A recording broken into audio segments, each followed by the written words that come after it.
Muchas gracias, Amarilis. Y continuando con el programa, queremos invitarlos a participar en la segunda mesa de conversación, Integración Medioambiental en la Planificación Urbana. Proteger y mantener nuestros ecosistemas sanos es una de las tareas más importantes para hacer frente al cambio climático. Para muchos, la protección y conservación de la naturaleza es una actividad que se desarrolla fuera de las ciudades y poco y nada tiene que ver con la planificación urbana. Sin embargo, la planificación y gestión de los asentamientos urbanos, incorporando aspectos medioambientales, resultan fundamentales para la generación de zonas urbanas sustentables y adaptadas al cambio climático. Experiencias nacionales e internacionales han innovado con intervenciones en esta dirección. Invitamos a los expositores a compartir sus experiencias y contarnos por qué es importante incluir en la planificación urbana el cuidado y la protección del medio ambiente y cómo a través de la planificación urbana podemos contribuir al cuidado y protección de este medio ambiente. Les damos la bienvenida a todos. Invitamos a conversar con nosotros a Sandra Iturriaga, directora de Mapocho 42K, arquitecta de la Pontificia Universidad Católica de Chile y magíster en arquitectura de la Universidad Politécnica de Barcelona. Ha realizado diversas investigaciones, entre las que destaca la denominada Mapocho 42K, Sistema de Parques Integrados en las Riberas del Río Mapocho, la cual propone el estudio del acondicionamiento de la ribera sur del río como un gran cicloparque continuo de 42 kilómetros que conecta 8 comunas de Santiago a través de su paso por la ciudad. A partir de un fondo concursable ganado el año 2011, la investigación aplicada dio origen a un proyecto construido, el cual se encuentra actualmente en desarrollo. Sandra, bienvenida. Te invitamos a presentarnos algunas palabras.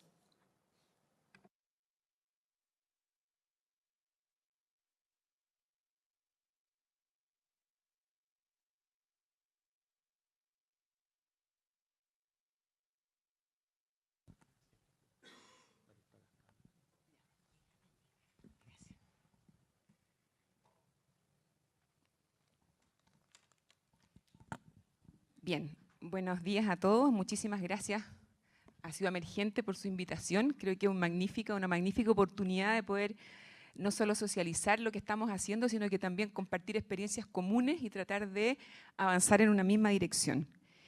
Bien, el proyecto que voy a presentar, ya he mencionado, ¿no es cierto?, en qué va, pero fundamentalmente nos gustaría, con la invitación de Javier, tratar de mostrarles como la cocina interna, es decir, cómo se inició, cómo esto dio pie a un proyecto hoy día ejecutado, siendo más bien en sus inicios una suerte como de ideario, de sueño, si lo quieren llamar, de larga data por lo demás, no un invento que ni siquiera aparezca con nosotros, sino que tenía muchísimo tiempo ya recogiéndose. Y eso era una pregunta o una motivación, ¿no es cierto?, casi como de sentido común, que era preguntarse por la ciudad desde su conectividad geográfica, es decir, pensar cómo el río Mapocho, fundamentalmente en sus bordes y a través del conjunto de parques que tenía, podía formar un sistema integrado, es decir, un gran corredor verde y ambiental que conectara la ciudad a través del río. Esta pregunta, que surgió en principio de Mario Pérez de Arce, Premio Nacional de Arquitectura, nos motivó a pensar, bueno, ¿por qué no se ha hecho? Si es una pregunta tan simple como de sentido común, ¿qué ha pasado que en 60 años se reiteran estas como motivaciones en los diarios, en artículos, etcétera, y sin embargo el río sigue siendo un poco, ¿no es cierto?, lo que veíamos en ese momento? Incluso ampliamos la pregunta y dijimos, si uno tiene que ambicionar un poco más, ¿por qué este corredor no puede ser realmente territorial? Es decir, que conecte fundamentalmente su tramo urbano, es decir, 42 kilómetros que cruza la ciudad, pero si lo imagináramos a 200 años, hoy día en realidad debiera conectar el territorio completo, es decir, el río Mapocho es un gran corredor ambiental natural que llega al Maipo, ¿no es cierto?, y luego al mar.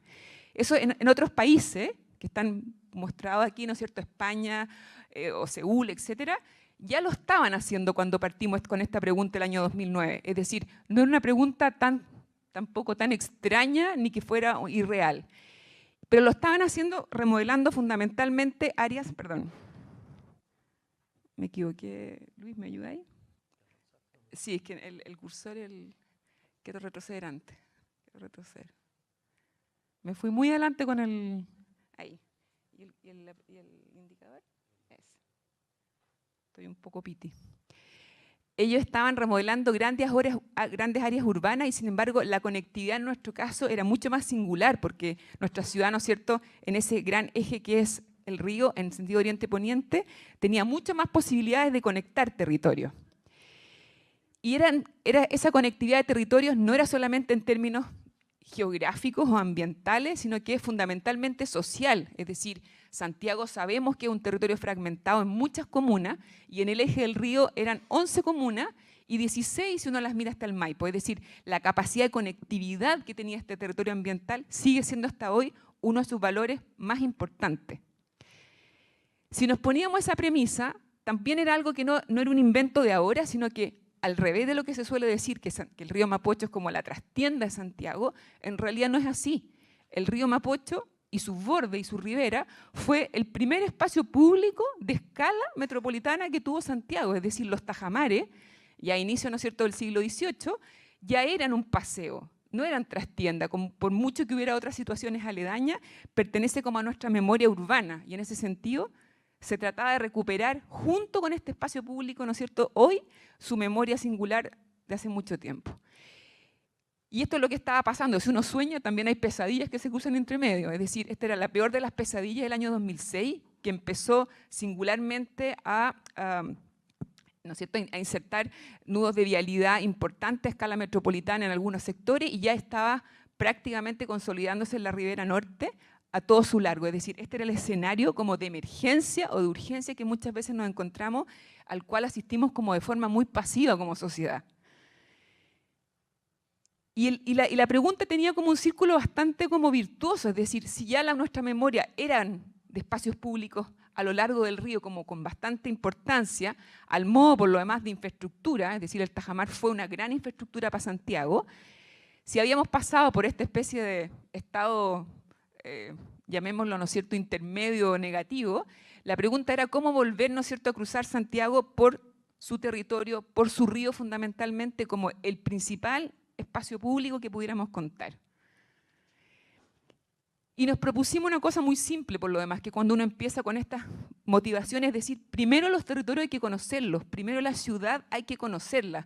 Se habla mucho del río en sus áreas centrales, pero muy pocos conocen qué ocurre hacia sus bordes, es decir, hacia el oriente, en su nacimiento, o hacia el poniente. Ese recorrido nos tomó prácticamente un año, es decir, empezar a catastrar todas las situaciones que habían a lo largo de él, muchas de las cuales ya eran suficientemente benignas. Por ejemplo, los parques existentes, que no eran pocos, que se consolidaban fundamentalmente en su centro, pero que también, ¿no es cierto?, habían algunos más modestos que podían ser una contribución ya a esta especie de corredor verde metropolitano. Y por otro lado, sectores que no estaban consolidados, que estaban más bien hacia el poniente o hacia el oriente incluso, al revés de lo que se suele pensar, que siempre es el poniente el que tiene carencia, aquí hacia los dos lados, habían sitios potenciales, pero que tenían un alto uso, por ejemplo, recreativo, había canchas tizadas, es decir, el río ya era un factor de apropiación informal, y en ese sentido no es impostar un proyecto, es decir, la ciudad se construye con sus hechos, con sus preexistencias, con sus virtudes, con sus capacidades instaladas ya, no hay que inventarse cosas nuevas, en ese sentido el río tenía un uso latente. Pero por otro lado, quizás de las cosas más importantes que surgió en su desarrollo es que su conectividad es la que estaba en tela de juicio. Si bien existían estas especies de pulmones, ¿no es cierto?, o algunos por hacerse, la conectividad era algo que estaba muy en deuda. Desde situaciones muy críticas, que el año 2009 cuando partimos estaban recién planificándose, o sea, el nudo Los Aldes, sé que estuvo la ministra acá, así que quizá ella está también participando de estos problemas que son de una escala muy metropolitana, es decir, conectar todo el oriente y todo el poniente, en este caso solo a través de un nudo de vialidad, no nos parecía suficiente, o situaciones como en la estación Mapocho, un centro cultural, que por muchísimo tiempo, ¿no es cierto?, estuvo cerrado con una reja y que uno no podía pasar desde los parques del oriente hacia todo el área, ¿no es cierto?, de Santiago Poniente, solo porque el cuidado, la mantención o la gestión de un centro cultural ameritaba tener una reja. Esas cosas que la ciudad va construyendo sin preguntarle a nadie, que son parte como de su hacer, pero no necesariamente, ¿no es cierto?, de su bien hacer. Es decir, entonces esta conectividad era un valor social deseable en cualquiera de estas dos escalas, poder conectar, ¿no es cierto?, a través de términos peatonales o ciclables, ya no vehiculares, ¿no es cierto?, las riberas del río Mapocho. Si uno cuantificaba en ese momento todos los bienes ambientales que eran capaces de ser hilados o integrados, ¿no es cierto?, a partir de un sistema, y solamente cuantificamos desde retazos, desde parques lineales pequeños de 30 metros o 15 incluso, conseguíamos una superficie en Santiago similar a Central Park, o sea, prácticamente 350 hectáreas si incluíamos Pudahuel, ¿no es cierto?, en esta gran conectividad, que ya no era solamente un valor social, sino que también un valor ambiental. Ayer en las noticias pusieron esta misma superficie comparada del Central Park, pero con la cantidad de microbasurales que tiene Santiago, es decir, un indicador que ojalá nunca tuviéramos que mencionar. En este caso era la suma de todos los lugares posibles y potenciales que el río tenía y que por lo tanto formaban este gran corredor ribereño. Y esta fue el imaginario, la idea, el proyecto que nos mantuvo por los próximos y nos ha mantenido por los próximos 8 años. Es decir, ya han pasado prácticamente 8 años y la lámina sigue siendo la misma. No se trata finalmente de generar consultorías con una cantidad de datos enorme para no hacer nada. No son 200 páginas. Es una idea común que nos compromete, que un niño puede entender y que probablemente solo hay que ponerse manos en acción con la cantidad de complejidades que ese río tiene. Pero sin embargo el proyecto sigue siendo exactamente, ¿no es cierto?, esta condición de conectar un gran corredor en términos sociales, ambientales y ciclables o peatonales. El punto de partida no fue el proyecto, en realidad la conectividad no partió por el territorio, partió conectando personas. Durante 2 años solo nos dedicamos a conectar las personas que tenían que ver con, me fui para adelante de nuevo, conectando personas que tuvieran que ver con las apropiaciones, voluntades, actores, ¿no es cierto?, que tenían tomas de decisión con respecto al río, sin ninguna premisa ni ninguna garantía de nada. Es decir, aquí no había recursos todavía, no había compromiso y por lo tanto sencillamente lo que había era voluntad. La voluntad de personas que a veces participan de un municipio o voluntad de a veces de personas que pertenecen a un ministerio, pero que no fueron con ese rol, sencillamente fueron con un interés que a lo mejor era más bien de su propia cosecha. Eso generó una especie de acuerdo, un acuerdo más bien de buenas intenciones, porque en realidad, insisto, que no había ni siquiera recursos, es decir, esto tenía más que ver con formularlo en los términos de que es un proyecto colectivo que queremos hacer, que la suma de muchos territorios siempre va a ser mejor que un predio pequeño, por muy bueno que sea de un municipio. Es decir, la ganancia finalmente y de equidad social es para todos.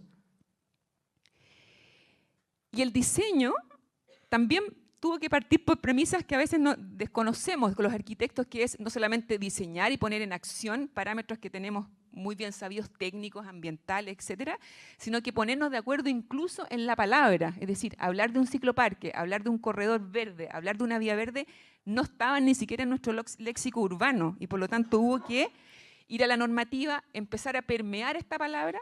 Hoy día con gran satisfacción tengo que decir que la normativa de ciclovías, la palabra vía verde está incluida, es decir, no es una ciclovía, sino que más bien es un corredor ciclable y ambiental que permite integrar parques, que están mucho más en sintonía con el medio ambiente que con el espacio de la calle. Es decir, en otros países las vías verdes o los cicloparques pertenecen a ministerios distintos incluso que a la movilidad ciclable por calle, es decir, el Ministerio de Transporte ve ciclovías y los greenways o vías verdes las ven los ministerios de vivienda o de medio ambiente incluso, es decir, son políticas complementarias que se apoyan y que muchas veces tienen incluso recursos independientes. Eso le siguió un camino más o menos largo del diseño que implicaba, ¿no es cierto?, ver todas las variables, complejidades de cada uno de estos territorios, muchas veces desde la propiedad del suelo que está, ¿no es cierto?, operando sobre él por muchísimos años, apropiaciones informales, es decir, la cantidad de complejidades que sabemos que en nuestra ciudad operan sobre espacios relativamente pequeños a veces, más aún si uno quería hacer una línea más o menos larga. Y dentro de ese diseño, junto con diseñar ciertos criterios o áreas, en realidad se trataba de que esto lo pudieran hacer incluso los mismos municipios. Ese fue el punto inicial. No que hubiera un gobierno central que tuviera que ejecutar todas las obras, sino que dar la posibilidad de que gobiernos locales, como los municipios, a través de un especie como de catálogo o de paleta de herramientas, pudiera implementar esto en sus propios territorios. Eso significaba ponernos de acuerdo. De nuevo, el bien ganable, ¿no es cierto?, era como esta especie de proyecto colectivo en la cual, poniéndonos de acuerdo, nos permitiera generar un cierto estándar. Es decir, estos estándares son del poniente, que fueran equivalentes al oriente, que la iluminación fuera equivalente, que el mobiliario fuera equivalente, que no empezáramos a distinguir, ¿no es cierto?, por comuna. Esa puesta de acuerdo tomó mucho tiempo. Es de las cosas que más probablemente se dificulta a veces en los proyectos urbanos, son conciliar acuerdos, es decir, llegar a proyectos comunes o incluso aspectos tan simples como elementos que persistan en cada uno de los lugares como espacio público. Y partimos por el poniente. Tengo que decir que a mí me producía enorme curiosidad cuando el proyecto empezó a aparecer en términos de difusión, fue como el año 2016, cuando estuvo en las narices de Providencia. Pero el proyecto partió mucho antes construyéndose por el poniente. Es decir, como ciudadanos estamos siempre pensando que las cosas ocurren cuando están en nuestras narices, pero en realidad la mayor deuda es con el poniente y mucho más que en las áreas centrales o incluso en el oriente también cercano a Barnechea. Hay muchas áreas que tienen apropiaciones informales que están en deuda con su borde río. Partiendo por ese poniente, en áreas que habían sido, perdón, voy a mostrar la singularidad de esta fotografía, nada más que porque habían áreas del poniente que tenían incluso espacios ribereños cuyo destino futuro era la vialidad, es decir, se habían dejado sin hacer nada para tener pistas de ensanche, ¿no es cierto?, de la actual Costanera Sur, y por lo tanto eran espacios que estaban a disposición. Aquí la ciudad a veces también consiste en quién llega primero, es decir, si somos capaces de construir esos espacios, un poco lo que decía Marilyn, ¿no es cierto?, quitando el espacio de la calle. Bueno, veremos qué pasa cuando la calle tenga que ensancharse. Por ahora, ese espacio es urbano, ciudadano, con una lógica mucho más cercana a un parque, al peatón o al ciclista. Lo mismo en Quinta Normal. Quinta Normal eran el suborde río, eran los espacios de trastienda, por ejemplo, el terremoto, el año 2010. Estos fueron a dar todos los insumos o cachureos, por decirlo así, de las demoliciones de Santiago, por decirlo en términos amables, porque en realidad esto era un gran lugar de acopio de esos elementos por muchísimo tiempo, y solo despejar esa área, solo conectar esas áreas, ya no siquiera con grandes implementaciones e infraestructuras de parque, conectarlas y despejarlas como apropiación ciudadana nos parecía un ejercicio absolutamente deseable. Lo mismo se estaban formulando parques nuevos, esto del Parque Renato Poblete, que estaba en formación, estaba diseñándose. Ponerse de acuerdo, integrarlo con proyectos preexistentes es siempre un gran valor, es decir, no se trata de autoría, no se trata de cuán bien quedamos los arquitectos, se trata que gane la ciudad, y en ese sentido un parque que se estaba formulando modificó en cierta parte su diseño para poder integrar el paseo que iba por el borde. La discusión era si iba hacia la calle, hacia el río, nos tomó un tiempo también, pero la voluntad era que realmente lo que ganara fuera la ciudad. O a veces poniendo en valor situaciones de trastienda como los tajamares que estaban en algunos de los parques un poco al olvido y que el paseo al conectarlo y al recorrer por ahí, ¿no es cierto?, los pone en valor. Son situaciones de baja implementación, es decir, no estamos hablando de grandes recursos. La ciudad no siempre se trata de recursos, se trata mucho más de voluntad y de acuerdos colectivos que de recursos.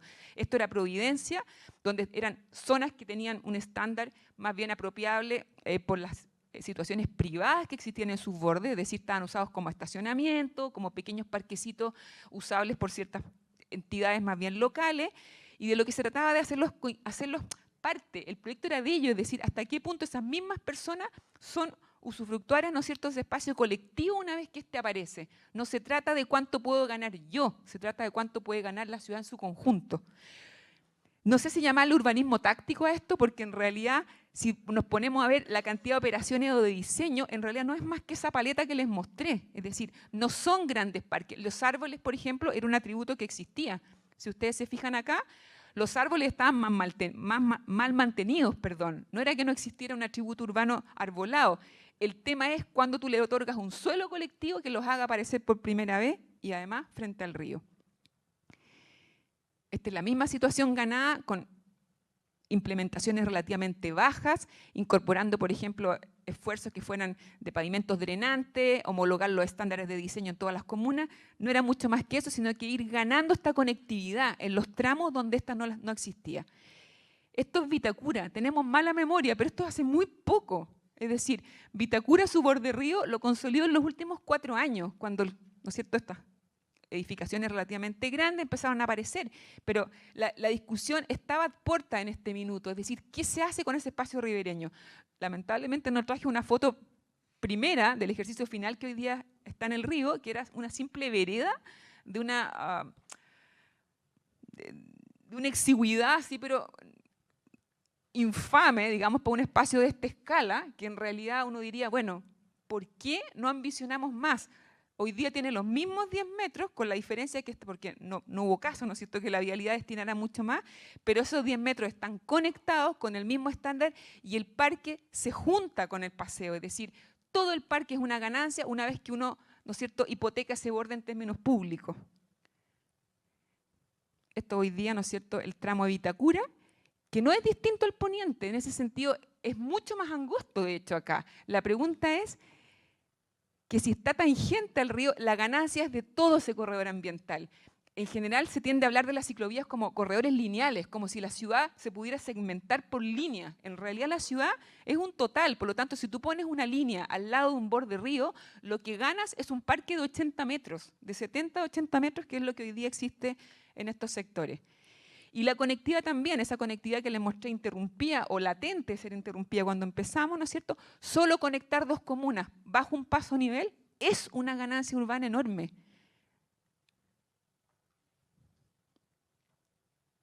Las Condes, ¿no es cierto?, que también se integra con áreas más bien de oficina. Y esto fue lo ganado, es decir, casi 20 kilómetros, ¿no es cierto?, en sus áreas centrales conectadas entre el Parque Bicentenario y Cerro Navia. Yo estoy segura que probablemente en esta audiencia muy pocos de ustedes hayan recorrido el borde río hasta Cerro Navia. Creo que es la deuda que tenemos. Recorrer los territorios es ir exigiendo de ellos mayor conectividad y sobre todo, ¿no es cierto?, en términos ambientales, peatonales y ciclables. Es decir, ¿cuántos de nosotros también somos actores en ese movimiento? Esto es Cerro Navia, Quinta Normal, perdón, más hacia el poniente, ¿no es cierto?, y Vitacura. Lo que queda son hacia los lados, ¿no es cierto?, Barnechea y ahora un tramo bastante más largo de Cerro Navia y Pudahuel, que está a la espera de su consolidación, que nos parece que ya no podemos hablar de deuda, esto es algo que no debería tener nunca más término, o sea, la sociedad en su conjunto, hay muchos otros movimientos que están empujando esto y que con otros nombres o como se les quiera llamar, están potenciando el rol del río como un gran conector social, ambiental y ciclable. Nos da lo mismo el nombre que le pongan, en realidad se trata, ¿no es cierto?, de hacer de esto un colectivo.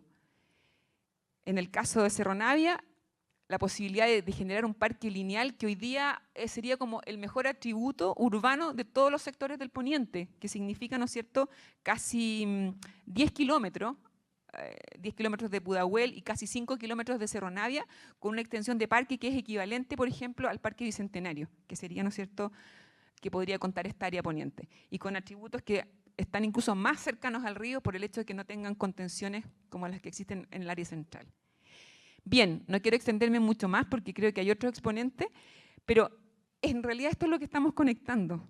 Estamos conectando la ciudad a través de este corredor ambiental y junto con eso estamos conectando las 2 reservas ambientales más importantes que tiene Santiago. La que queda al oriente, ¿no es cierto?, con todo el conjunto de hierba loca y todo el sector del roble que queda al poniente. Eso es lo que no vemos. Es decir, no es una línea, es la gran conectividad ambiental y social que propone, ¿no es cierto?, cuando somos capaces de integrar la ciudad. Este recorrido ha sido largo, es decir, habría que ser ingenuo para pensar que estas cosas se producen en 1 o 2 años, pero sí hay una cosa que no hay que perder el foco. Por mucho que uno quiera trazar una línea, esa línea necesariamente tiene que traspasar todos los eventos a los cuales normalmente nos sentimos sujetos, es decir, eventos normativos o situaciones normativas de una ciudad que no está integrada, eventos políticos, que a veces hay cambios que obstruyen o alicientan ciertos proyectos sin entender que esto es una visión de conjunto de la ciudad y no de alguien en particular. Y por otro lado, ambicionar hasta qué punto esto es algo que, si bien puede ocurrir en los próximos 30 o 40 años, el punto de partida es ahora. No es mañana, es decir, el urbanismo táctico en eso tiene razón, es decir, hay que hacer algo ahora, por mucho que uno ponga una piedra, por mucho que uno ponga una parte de esa línea, del minuto que uno empieza debería tener una continuidad en el tiempo. Y no retroceder. Esto es probablemente las situaciones que más nos dejan como pasmados, ¿no es cierto?, cuando se han producido integraciones hacia el oriente y se mantienen, los parques se mantienen, y hacia el poniente situaciones que empiezan a tener una gran obsolescencia porque no hay una puesta de acuerdo en algo tan básico, por ejemplo, es cómo se le da continuidad a estas acciones, cómo se mantienen y cómo no volvemos a crear islas segregadas particulares, predios pequeños de apropiaciones de ciertas comunidades locales. Se trata de avanzar para las nuevas generaciones. En realidad nosotros ya no somos los actores, son las nuevas generaciones los verdaderos actores. Y creo que pocas veces he mostrado esta diapositiva, pero en realidad si uno tiene que ser ambicioso, ese 42 en realidad es un desde. Es lo más elemental que la ciudad debiera querer conseguir, su conectividad urbana, y sin embargo en otros territorios, Europa, de primer mundo, como quieran llamarlo, ¿no es cierto?, los territorios se conectan a nivel de países. Estamos hablando de 7 o 11 países que se conectan por un corredor ambiental. Si lo aspiráramos para Santiago, con que llegáramos al Maipo, sería una increíble empresa. Muchas gracias. Muchas gracias, Sandra. Bienvenida también Catalina Picón, directora ejecutiva de Cerros Islas, arquitecta titulada de la Universidad Católica de Chile, máster en Arquitectura del Paisaje de la Universidad de Harvard. Ha formado parte del equipo docente de la Universidad Católica y de la Universidad de Harvard. Su interés por el patrimonio natural, la ecología urbana y las desigualdades sociales la han impulsado a profundizar en estos temas. Bienvenida.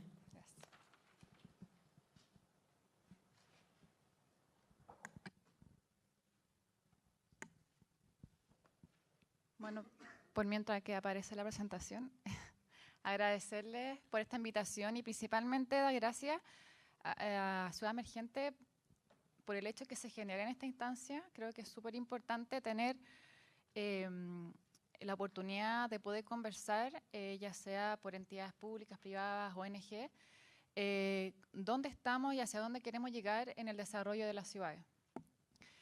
Bueno, en esta presentación voy a hacer un pequeño resumen de lo que es la Fundación y las líneas que ha tomado para poder llevar a cabo su misión y su objetivo. Bueno, está la Fundación Cerro Islas, somos una organización sin fines de lucro y principalmente buscamos poner en valor el paisaje y la geografía de la ciudad, y esto con el objetivo de poder mejorar la calidad de vida de las personas.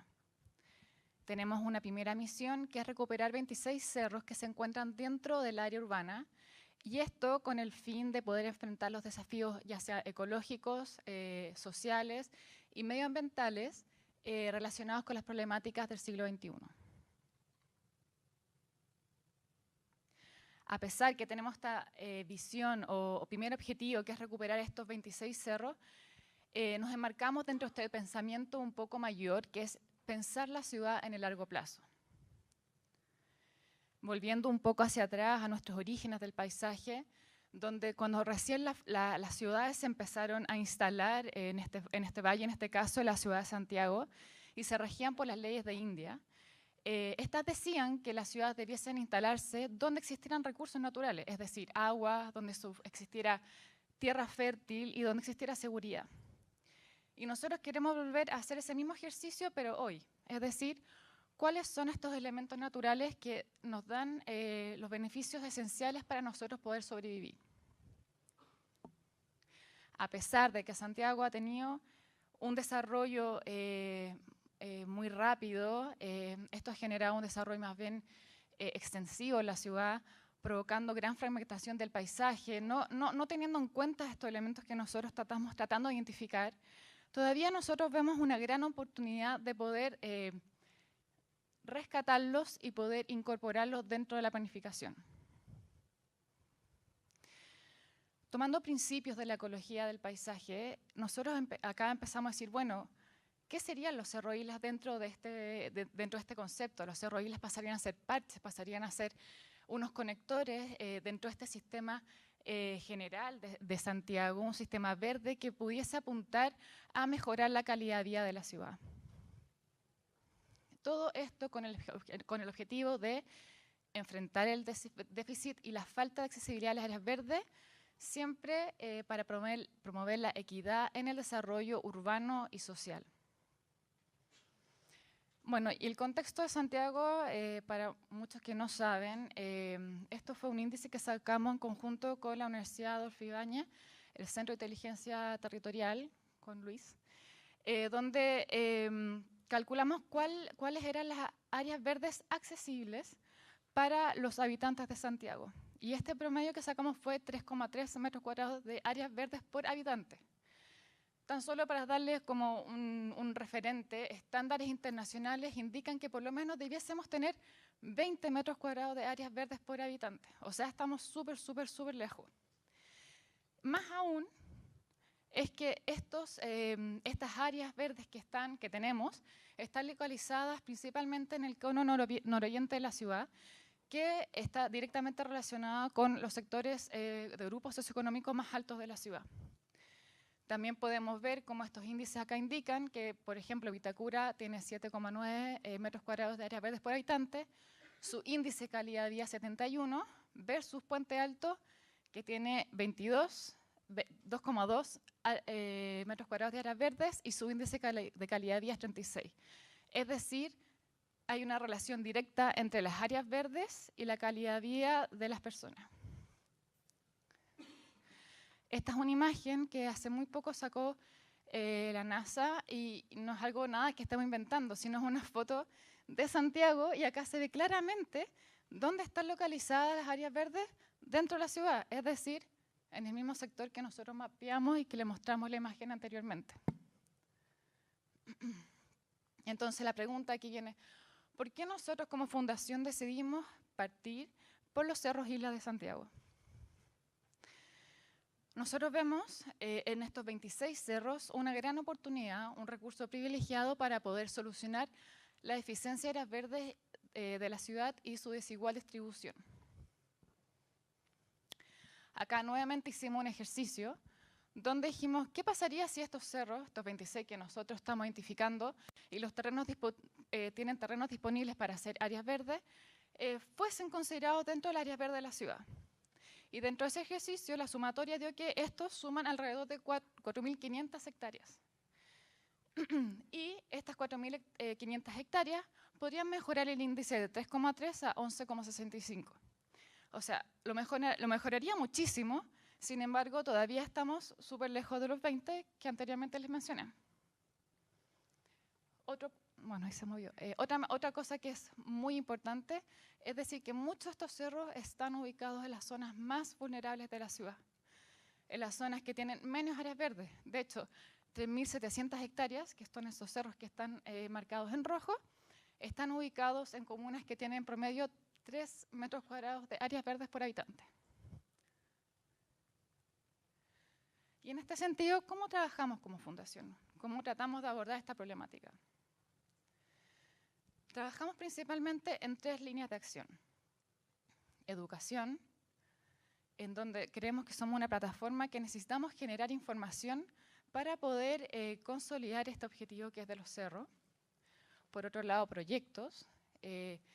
Creemos que es muy importante apuntar a que se concreten, ya sean pequeños proyectos dentro de los cerros, como también, por otro lado, hacer que estos proyectos acerquen los cerros a las personas, que en muchos casos ven los cerros como algo negativo.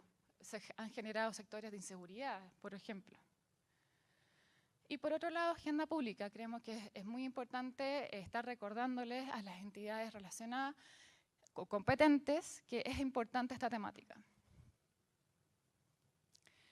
En educación me gustaría destacar esta investigación que estuvimos desarrollando, que está muy acorde con las temáticas de la mesa de hoy, y porque en esta investigación buscamos replantear la planificación que tenemos hoy en día hacia un desarrollo más sustentable, incorporando criterios ecológicos dentro de la planificación. Entonces, en este sentido, buscamos un nuevo enfoque, un enfoque que arrancara desde la naturaleza para empezar a analizar críticamente cuáles eran estos elementos naturales que nosotros pudiésemos rescatar y pudiésemos implementar dentro de la planificación. Para esto, decidimos hacer un análisis multiescalar, es decir, recorrimos desde la escala macro-regional hasta la escala urbana para identificar cuáles eran estos elementos. consideramos que era muy importante entender todas estas escalas para poder decidir cuáles eran y cómo van a seguir avanzando. Bueno, esto es muy resumido de todo el proyecto, pero un poco dar cuenta con esta imagen, que nosotros le llamamos mosaico ecológico ideal, es que a pesar de que nosotros un poco destacamos esta zona urbana, es que tiene un contexto regional, tiene un contexto a cual dirigirse, un contexto que les da identidad y que le da un sentido. Y es un poco lo que estaba hablando Sandra, en el sentido de que ya sea la intervención de un cerro isla, ya sea la intervención de un río, ya sea la intervención más pequeña, como las que hace Ciudad Emergente, estas debiesen tener un contexto que les dé un sentido a cómo debiese responder. En relación a los proyectos, tal como les comentaba, tratamos de siempre motivar a que se generen proyectos, pero nos hemos dado cuenta de que es muy, muy, muy importante involucrar a la comunidad. Sin la comunidad, los proyectos no se hacen sustentables y sostenibles en el tiempo. También nos damos cuenta de que a pesar de que estamos haciendo llegar esta educación y la cultura a las personas, hay una inequidad en el acceso a la cultura muy grande, al igual como existe una inequidad en relación a las áreas verdes, como les comentaba anteriormente. Y es por eso, por ejemplo, este proyecto que tratamos de poner información o imágenes que sacamos de este libro a principio de año, y queremos hacer una exposición itinerante por todo Santiago y especialmente en las comunas más vulnerables y donde a las personas les cuesta mucho más llegar a este acceso a la cultura. En la agenda pública, un poco, acá nos sentimos muy satisfechos porque creemos que hemos logrado posicionar el tema. Pero a pesar de que hemos posicionado el tema, todavía queda mucho que hacer en los barrios más vulnerables y específicamente en las comunas con menos plata, por decirlo, y es aquí donde se necesita mucho el apoyo de nosotros. Y también en esta visión general, también nos damos cuenta de que es importante siempre trabajarlo, y es por esto que también fuimos parte de la postulación y la gestión en que Santiago fuera parte de Santiago Resiliente, y hoy Santiago, dentro de la Intendencia de Gobierno Regional, es parte de este proyecto. Trabajamos como una plataforma multisectorial, esto específicamente porque es un proyecto de ciudad, es un proyecto difícil y es un proyecto que nos involucra a todos, y poco a poco hemos armado esta red que necesitamos para poder lograr este tipo de proyectos que, a pesar de que a diferencia de las intervenciones específicas de urbanismo táctico, acá es una visión más de ciudad y necesitamos, tal como explicaba Sandra, tener a muchas personas en la misma mesa para poder lograr los proyectos. Y con esta diapositiva me gustaría un poco resumir lo que hacemos, y es nada más que capitalizar algo que existe. No estamos inventando áreas verdes, no estamos botando un edificio para hacer un área verde y enfrentar las problemáticas, sino que tan solo estamos diciendo, hey, existe un cerro que podría ser un gran parque y que podría solucionar muchas problemáticas que tenemos hoy en Santiago, pero esto sí lo tenemos que lograr aunando las facultades tanto de organismos públicos y privados. Y esto para mejorar la calidad de vida. Y es un proyecto bien completo y como pueden ver acá puse algunos de los objetivos de la Agenda 2030 que estamos integrando dentro del proyecto. Bueno, es harta información, esto es solamente un resumen, así que cualquier cosa o información que necesiten les dejo mis datos para que puedan contactarme. Muchas gracias. Muchas gracias, Catalina. A continuación escuchamos a Ninochka Matute, arquitecta con doble titulación por la Universidad de Chile y la Universidad Rafael Landívar de Guatemala. Es directora ejecutiva de la Fundación Crecer Guatemala, organización que ha trabajado por más de una década en temas de transformación urbana a través del mejoramiento y dignificación del espacio público y el respeto al medio ambiente para promover una ciudad más amigable y sostenible.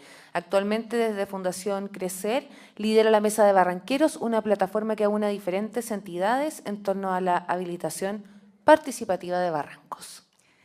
Bueno, muy buenas tardes. La verdad que es un gusto estar hoy con ustedes aquí, en este lugar, en este país, que es mi segunda tierra también. Esta lección creo que ya todas la aprendieron, pero habla de una particularidad muy especial en la topografía de Guatemala, dado que tenemos casi la mitad del territorio que pertenecen a los barrancos. Es curioso también ver de qué manera estos verdaderos dedos verdes definen la manera en que lo construido se organiza en la ciudad. Los compañeros y colegas de Ciudad Emergente no me dejarán mentir, pero cada vez que en Guatemala hablamos de barrancos, se detona una nostalgia, un recuerdo de una generación que creció libre, que creció con los amigos del barrio, bajando a los barrancos, recorriendo los bosques, comunicándose de un lado a otro a través de los barrancos. Y como contaba Javier, una palabra en Guatemala se convirtió en verbo. En Guatemala yo barranqueo, tú barranqueas, pero sobre todo nosotros amamos barranquear.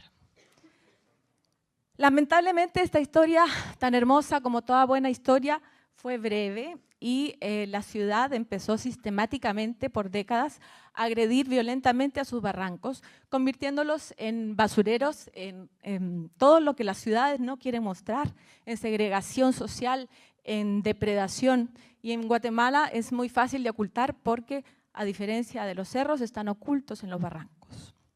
Sin ningún pudor, en los barrancos encontramos todo tipo de basura, como el caso de esta basura electrónica que realmente impacta.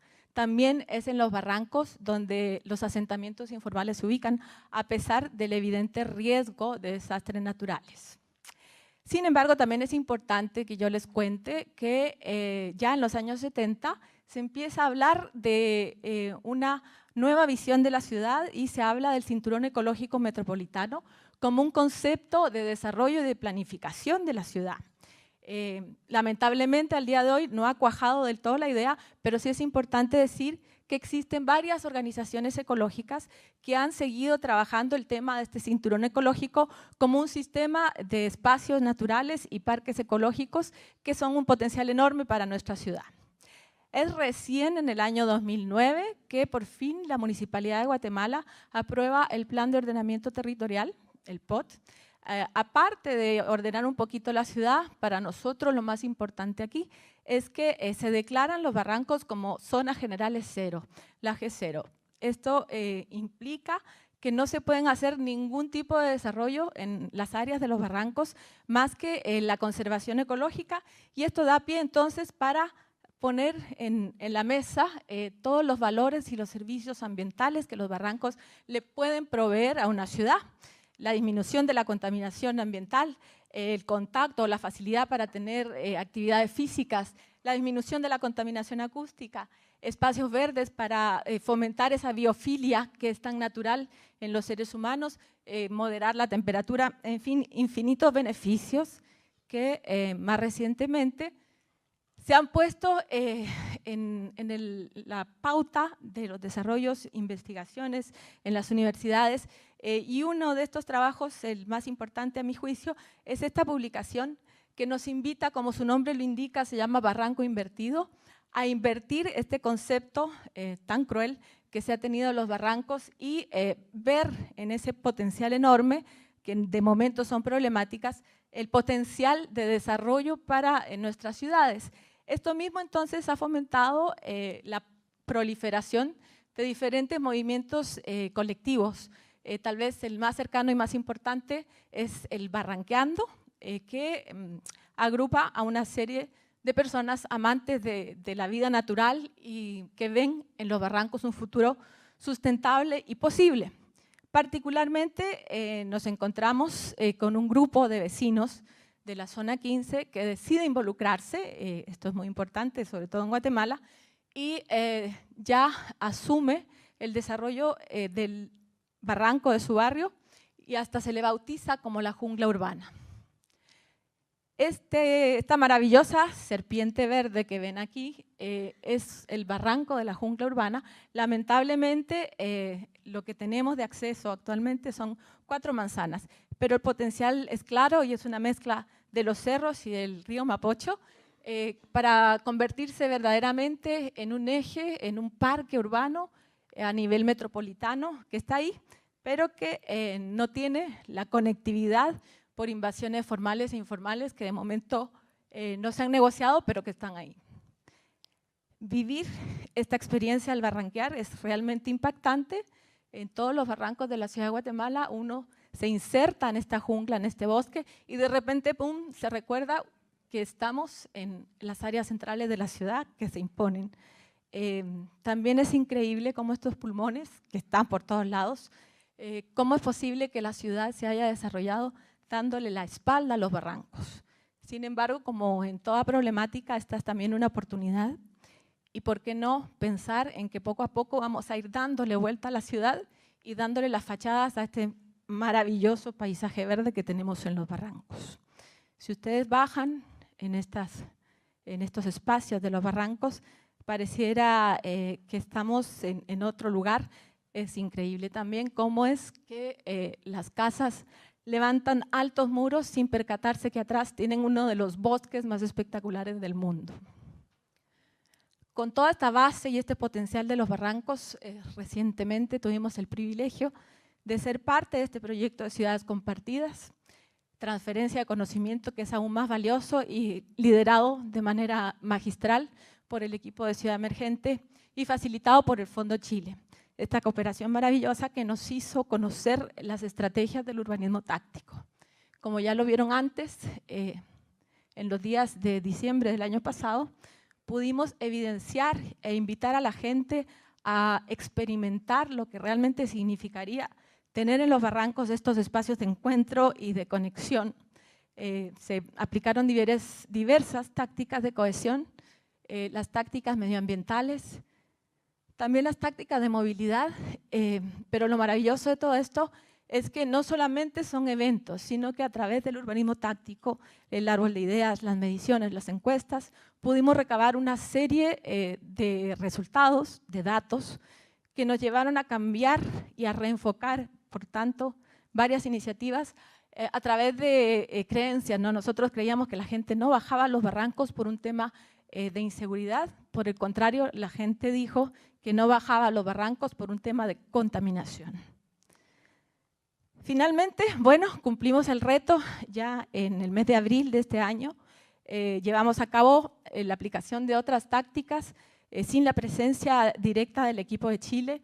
Lo hicimos a través del equipo local y los barrancos tienen esta naturaleza de conectar diferentes zonas, de conectar diferentes clases sociales, de conectar diferentes personas de edades diversas. Por lo tanto, después de toda esta experiencia, para nosotros, lo que nosotros queremos hacer es seguir construyendo estos puentes construidos por la gente, pero principalmente embellecidos por un sueño colectivo de construir una mejor ciudad. Muchísimas gracias. Muchas gracias, Ninochka. Y por último, la intendenta de la región metropolitana, Carla Rubilar, nos iba a acompañar, pero tuvo un problema personal de último minuto. En su representación está Valeria López, jefa del Departamento Regional de Espacios Públicos, que también va a hacer una pequeña presentación. Hola, buenas tardes. Voy a tratar de representar lo mejor posible a la intendenta. En realidad ella está hoy día en una ceremonia lamentablemente triste. Falleció un ex consejero regional. Así que obviamente ella tiene que representar al gobierno regional en esa instancia, que es una instancia formal y dolorosa, pero necesario estar ahí. Así que vamos a hacer lo mejor posible, hacerlo rápido, porque sé que ya están medio cansados, ya es la hora del almuerzo, así que vamos a hacer lo mejor. Bien, la intendenta Orrego tiene un mandato del presidente Piñera, como saben, para los extranjeros. Ella va a ser la última intendenta designada, esperamos que no nombren otra en este periodo de tiempo. Estamos a puertas de un cambio de gobernanza. Los intendentes gobiernan estas regiones que tienen, en el caso nuestro, 52 comunas. Y ella recibe un mandato de hacer esta ciudad amable, inclusiva y equitativa, pero además sustentable. En el marco de la COP, de este Acuerdo de París, nosotros tenemos un mandato, y si bien es cierto, entiendo que la ministra esté preocupada porque efectivamente hay muchos planes y pocas acciones, esta región ya está trabajando, generando una línea y retomando algunas líneas, manteniendo algunas líneas, y me agrada mucho estar con Amarilia aquí porque hemos trabajado en temas de movilidad sostenible a través de la Mesa Santiago Pedalea, que se mantiene. todas las personas que están acá de alguna forma son proyectos, 42K, IBT, son proyectos que trascienden un poco, y conversábamos con Javier, el tema de que una de las gracias del urbanismo táctico es que puede organizar a la comunidad y permite validar ciertas políticas o poner temas en la agenda pública para que las autoridades los tomen, los recogen, los apropian, los valoren y los mantengan y los sustenten en el tiempo. Y desde esa mirada tenemos varias ideas o alianzas. En este caso, la alianza con C40, que en realidad ya no son 40 ciudades, son 90 ciudades. Santiago es una de ellas y junto con Medellín ha tenido el honor de representar y ser parte del comité directivo en representación de Latinoamérica y de la región. Así que esa red nos permite a nosotros un apoyo técnico y nos da sustento. De hecho, hemos hecho varias cooperaciones técnicas con ellos y nos ayuda a cumplir esta meta de llegar a la reducción de emisiones de combustibles, a la reducción del uso de combustibles fósiles y de mejorar el tratamiento de la basura y la gestión de residuos, que son materias y problemáticas que a grandes ciudades como la nuestra nos agobian día a día. Junto con ello, el tema de la alianza público-privada es un tema relevante para nosotros. La planta de La Farfana hoy día es un emblema de la participación que tiene el privado en cuanto a ser una ciudad más sostenible. La Farfana hoy día tiene una biofactoría y que permite tratar los residuos y darles un valor económico. Pero además de eso permite reducir la contaminación ambiental y todos los residuos que van a nuestros rellenos sanitarios, que nosotros somos una región que tiene varios y que generamos gran cantidad de residuos. Por lo tanto, mientras reduzcamos la cantidad de residuos, aumentamos la vida útil de esos rellenos sanitarios.